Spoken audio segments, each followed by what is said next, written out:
Hello and welcome to Motivational Moments with Donna Hilfiger. I am Donna Hilfiger, and thank you so much for continuing to join me.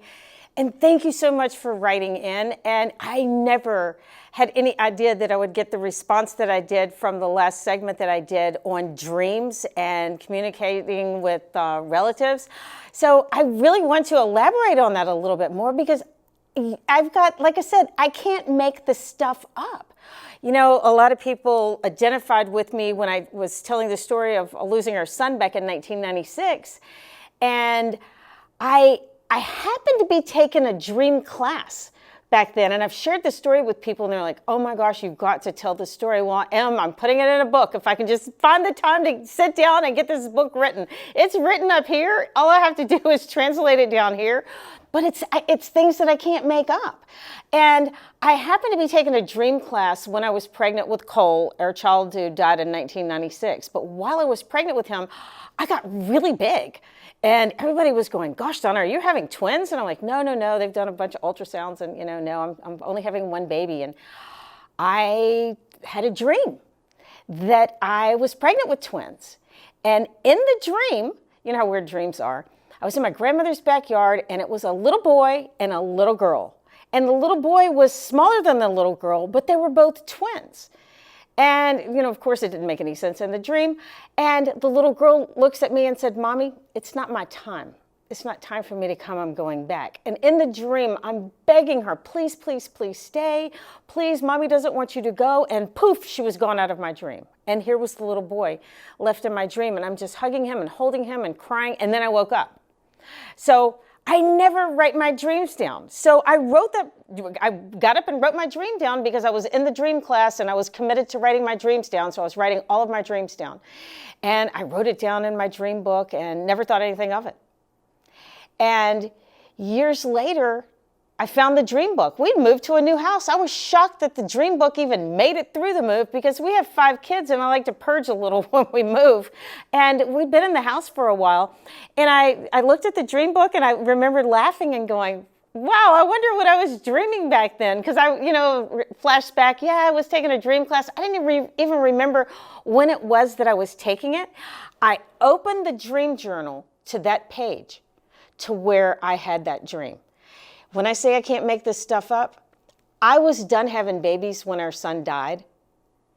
And I wasn't going to have any more kids, but I had to have another kid. I just had to. I knew I just had to have another child. I ended up having 2 more children because that's a whole nother segment.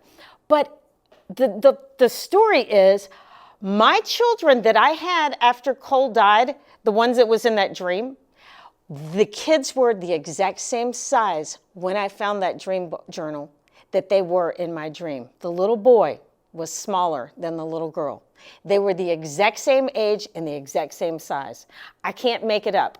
What sense does this make? I have no idea. But what I do want you to get the takeaway from this is pay attention to your dreams because they do mean something.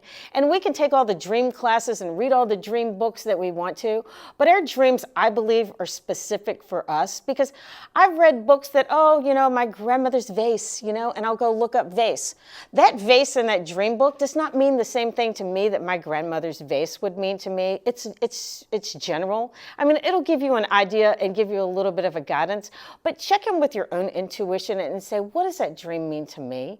And it is still unfolding and I'm still trying to interpret it. And to take it a step further, our son's name was Cole Spencer Hilfiger. We had all C's in the family. I had exhausted the C's and I threw my hands up and I was like, what name do I name this child? And I had a dream this little chunky naked baby was sitting in front of me and said, Mommy, my name is Colin. And I'd had all these ultrasounds and I'm like, I'm not naming this girl a boy's name. And a friend of mine said, look it up in the baby book. In the baby book, it said Colin, a familiar form of Nicholas. And a nickname for Colin was Cole, the child who had just died. So of course, I took that. That wasn't a sign, that was a gift. So we named her Colin Ashby Hilfiger. And that, we spelled it Collan, and that name fits her. But I always, always, always pay attention to what I'm dreaming. I always pay attention to the signs that I'm getting. And from what I'm reading for what you're writing in, there's a lot of you out there that feel the exact same way I do, that are getting the exact same dreams that I'm getting. So don't poo-poo them away or dismiss them or go share them with somebody and have them pick it apart. Only share things and only share your dreams with people who are going to believe you and help you and really love you through them, because these dreams, I believe, are coming to us for a reason. Continue to write me in, Donna@DonnaHilfiger.com. Follow me on social media at Life Coach TV. I do want to hear from you, and I do want to answer your questions online. Thank you so much for joining me today, and go get yourself a dream journal. Wake up as soon as you finish your dream and write it down, because I'm telling you, a lot of times you'll forget it by morning. And go back through that dream journal and say, what is this speaking to me? And I guarantee you'll find your messages. Thanks for joining me.